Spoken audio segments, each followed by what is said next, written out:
नमस्कार दोस्तों और ओनली जीएस मास्टर क्लास में आप सभी का हार्दिक स्वागत है। बात करेंगे यहाँ पर हम लोग आर ओ के टेस्ट नंबर 11 के बारे में। अब तक हम लोगों ने कुल मिला के 10 टेस्ट लगा लिए हैं। ये आपका 11वां टेस्ट है और आज के इस लेक्चर में आपको हम यूपी स्पेशल बहुत ही इम्पोर्टेंट क्वेश्चन करवाने वाले हैं। तो इसमें से कई सारे प्रश्न हैं जो कि पिछली परीक्षा में पूछे गए थे और कुछ प्रश्न ऐसे भी हैं जो कि बिल्कुल जो है आपके सिलेबस के मुताबिक है और एग्ज़ाम में ये प्रश्न आ सकते हैं। तो चलिए शुरू करते हैं। निम्न कथनों पर विचार करें। ऐसे ही प्रश्न आपको एग्ज़ाम में देखने को मिलेंगे। पहला कथन होगा कि उत्तर प्रदेश में न्यायिक अनुसंधान एवं प्रशिक्षण केंद्र ये लखनऊ में स्थित है। दो कथन है, आपको बताना है कि कौन सा कथन सही है। तो उत्तर प्रदेश में न्यायिक अनुसंधान एवं प्रशिक्षण केंद्र लखनऊ में स्थित है, करेक्ट है। उत्तर प्रदेश के हाई कोर्ट की एक खंडपीठ लखनऊ में है, ये भी करेक्ट है। तो यहाँ पर दोनों विकल्प यहाँ पर सही हैं, यानी कि विकल्प होगा ऑप्शन सी। देखो फ्रेंड्स, उत्तर प्रदेश न्यायिक अनुसंधान और प्रशिक्षण केंद्र लखनऊ, इसका मुख्यालय लखनऊ में है। स्थापना कब होती है? 1986 में, ठीक है। अच्छा, इलाहाबाद हाई कोर्ट की स्थापना कब हुई थी? तो याद रखना कि इलाहाबाद हाई कोर्ट की जो स्थापना हुई थी वो 17 मार्च को हुई थी। सन था 1866, ठीक है। फिर आगे बढ़ेंगे। अगला क्वेश्चन देखिए। निम्न कथनों पर विचार करिए। उत्तर प्रदेश में अब तक 3 महिला मुख्यमंत्री हुई हैं। क्या यह कथन सही है? सरोजनी नायडू राज्य की पहली महिला मुख्यमंत्री थी। क्या ये कथन सही है? तो उत्तर प्रदेश में अब तक 3 महिला मुख्यमंत्री तो नहीं हुई हैं, केवल 2 हुई हैं। और सरोजनी नायडू राज्य की पहली मुख्यमंत्री भी नहीं थी, यानी कि दोनों कथन यहाँ पर गलत हैं। तो सही कथन को चुनना था, मतलब कि दोनों ही कथन यहाँ पर गलत हैं। तो उत्तर बनेगा हमारा ऑप्शन डी, दोनों कथन गलत हैं। तो उत्तर प्रदेश में अब तक 2 महिला मुख्यमंत्री हुई हैं। पहली थी सुचेता कृपलानी और दूसरी बनी सुश्री मायावती। और रही बात सरोजनी नायडू की, तो ये राज्य की पहली राज्यपाल थी। तो ये इंपॉर्टेंट क्वेश्चन है। अगला क्वेश्चन है, निम्न कथनों पर विचार करें। उत्तर प्रदेश का सबसे पूर्वी जिला कौन सा है? उत्तर प्रदेश का सबसे पश्चिमी जिला कौन सा है? तो बताया जा रहा है कि सबसे पूर्वी जिला सोनभद्र है, जो कि जी हाँ दोस्तों, ये गलत हो जाएगा। आपको पता ही है कि जो सबसे पूर्वी जिला है वो बलिया है। और उत्तर प्रदेश का सबसे पश्चिमी जिला शामली है, यानी कि दूसरा कथन तो सही है, केवल दूसरा कथन यहाँ पर सही है। तो अगर हम बात करें यहाँ पर यूपी के बारे में, तो यूपी में सबसे पूर्व में जो ज़िला स्थित है वो बलिया है, ध्यान दीजिएगा। और सबसे पश्चिमी ज़िला जो है ना वो शामली है, ये ज़रूर याद रखना आप लोग। सबसे उत्तर में कौन सा ज़िला है और सबसे दक्षिण में कौन सा ज़िला है, बताइए। तो फ्रेंड्स, यहाँ पर सबसे उत्तरी जो ज़िला है आपका वो सहारनपुर है और सबसे दक्षिण में है सोनभद्र। तो ये ज़रूर याद रखना, इंपॉर्टेंट है। अगला क्वेश्चन देखिए, बहुत ही इंपॉर्टेंट क्वेश्चन है। उत्तर प्रदेश में कुल पारिस्थितिकीय क्षेत्र कितने हैं? तो संख्या बताई जा रही है 20। पारिस्थितिकीय क्षेत्रों की संख्या कितनी? 20 बताई जा रही है। क्या ये सही है? हाँ, ये सही है। प्रदेश में कुल कृषि जलवायु क्षेत्रों की संख्या 9 बताई जा रही है। क्या ये भी सही है? जी हाँ। और प्रदेश में कुल मृदा समूह क्षेत्र कितने हैं? तो 8। ये जरूर याद रखना, ये आंकड़े अपने आप में बड़ी दिलचस्प हैं और कंफ्यूज भी करते हैं। बहुत सारे लोग मृदा समूह और कृषि जलवायु क्षेत्र को एक ही समझ लेते हैं, जो कि अलग है। ध्यान दीजिएगा कि उत्तर प्रदेश में कुल पारिस्थितिकीय क्षेत्र 20 हैं, कुल कृषि जलवायु क्षेत्र 9 हैं और मृदा समूह क्षेत्र 8 है। तो सभी कथन यहाँ पर बिल्कुल सही हैं। आपका अगला क्वेश्चन है कि उत्तर प्रदेश में संबंधित योजनाओं में कौन सही नहीं है। अब यूपी की जो योजनाएं हैं इसमें कौन सा सही नहीं है ये बताना है आपको। और यहाँ पर चलिए आगे बढ़ते हैं। चकबंदी योजना की शुरुआत होती है 1990 में, ये कथन सही है या गलत है? तो दोस्तों ये कथन गलत है। किसान भाई योजना शुरू होती है 1992 में, सही है। और किसान मित्र योजना की शुरू हुई थी 2001 में, ये भी सही है। तो दो और 3 यहाँ पर सही हैं।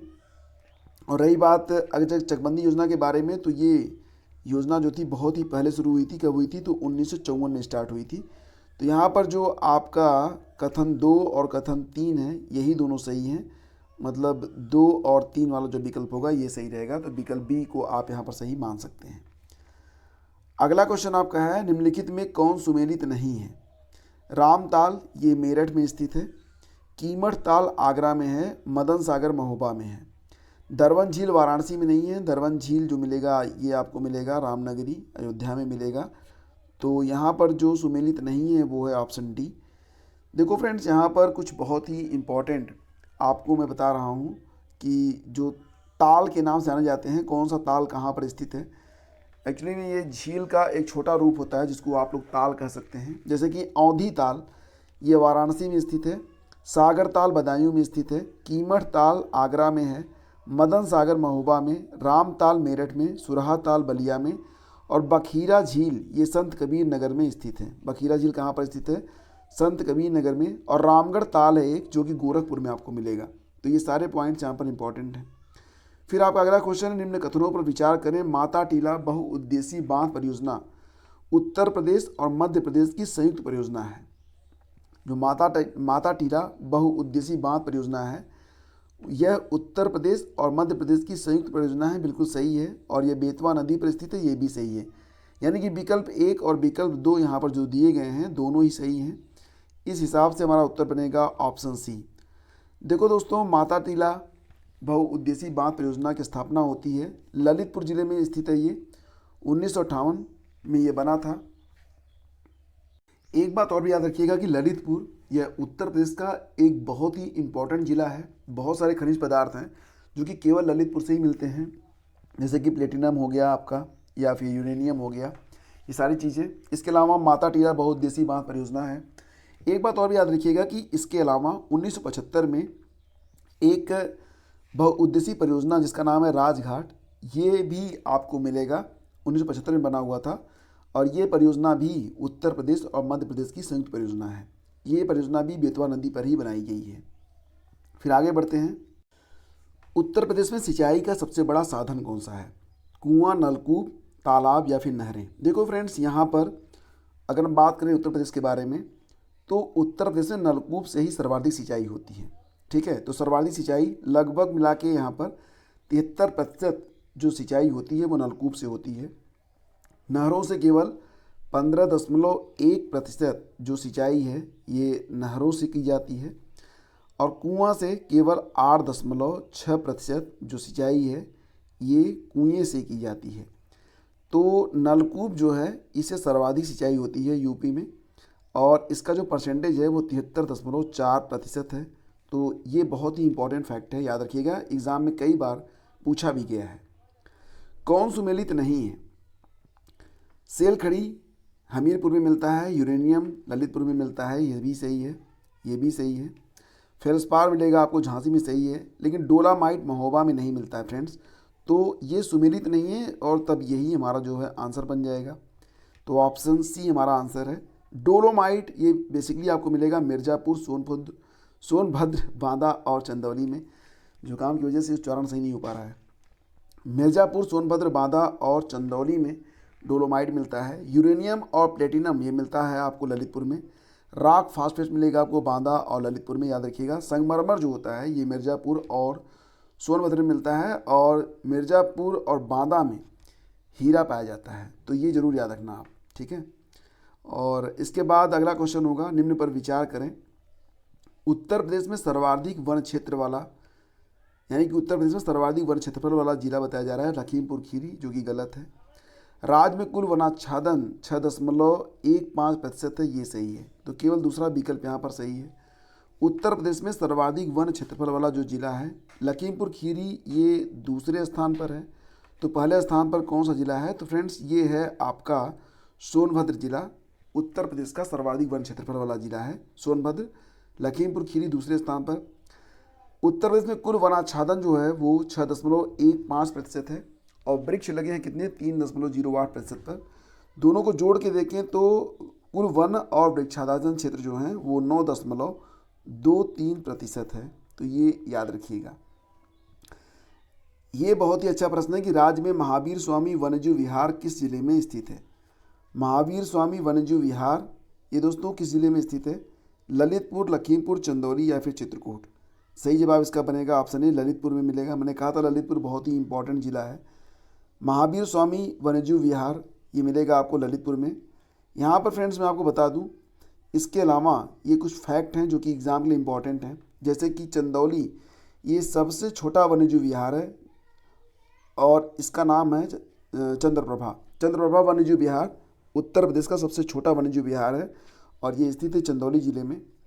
किशनपुर वन्यजीव विहार ये मिलेगा आपको लखीमपुर में। करतनिया घाट वन्यजीव विहार बहराइच में स्थित है। रानीपुर वन्यजीव विहार चित्रकूट में है और हस्तिनापुर वन्यजीव विहार ये मेरठ में है। याद रखिएगा कि हस्तिनापुर वाला जो वन्यजीव विहार है ये उत्तर प्रदेश का सबसे बड़ा वन्यजीव विहार है। तो ये बहुत ही इंपॉर्टेंट फैक्ट्स हैं। उत्तर प्रदेश का सबसे बड़ा पक्षी विहार किस जिले में स्थित है? तो दोस्तों ये लाख बहोश पक्षी विहार है जो कि कन्नौज में स्थित है। तो विकल्प बी आपका करेक्ट होगा। ठीक है, देखो फ्रेंड्स, उत्तर प्रदेश का सबसे छोटा पक्षी विहार जो है वो शेखा झील में है जो कि अलीगढ़ में है। तो सबसे छोटा जो पक्षी विहार है उत्तर प्रदेश का वो शेखा झील है जो कि अलीगढ़ में है। उत्तर प्रदेश का पहला पक्षी विहार कहाँ पर खोला गया था? तो ये खोला गया था फ्रेंड्स उन्नाव में चंद्रशेखर आज़ाद पक्षी विहार। यह उत्तर प्रदेश का पहला पक्षी विहार है। साड़ी पक्षी विहार ये मिलेगा आपको हरदोई में लखनऊ के पास में। समसपुर पक्षी विहार रायबरेली में स्थित है। समान पक्षी विहार मैनपुरी में आपको मिलेगा और पटना पक्षी विहार एटा में है। कई बार लोग इसको पटना मान लेते हैं, लेकिन ध्यान दीजिएगा कि पटना पक्षी विहार ये उत्तर प्रदेश में स्थित है, उत्तर प्रदेश के एटा जनपद में। उत्तर प्रदेश में पहली रेलगाड़ी कहाँ से कहाँ तक चली थी ये बताना है आपको। तो दोस्तों उत्तर प्रदेश में जो पहली रेलगाड़ी चली थी ये तो आपको पता है कि भारत में जो पहली रेलगाड़ी चली थी वो 1853 में चली थी मुंबई से थाने के बीच में। लेकिन यूपी में ये चली थी प्रयागराज से लेकर कानपुर के बीच में। मतलब प्रयागराज से चली थी, कहाँ तक गई थी? कानपुर तक गई थी। और ये चली कब थी? तो 1859 में चली थी। प्रयागराज से नैनी के लिए भारत की प्रथम हवाई डाक सेवा भी शुरू हुई थी 18 फरवरी 1911 को। इसके बाद अगला क्वेश्चन है कि निम्नलिखित में से उत्तर प्रदेश में किन किन रेलवे जोन्स के मुख्यालय हैं? उत्तर रेलवे, पूर्वोत्तर रेलवे या फिर उत्तर मध्य रेलवे। तो कौन सा रेलवे जोन है जिसका मुख्यालय उत्तर प्रदेश में स्थित है? तो फ्रेंड्स यहाँ पर अगर हम बात करें उत्तर रेलवे के बारे में तो इसका जो मुख्यालय है ये आपको मिलेगा नई दिल्ली में।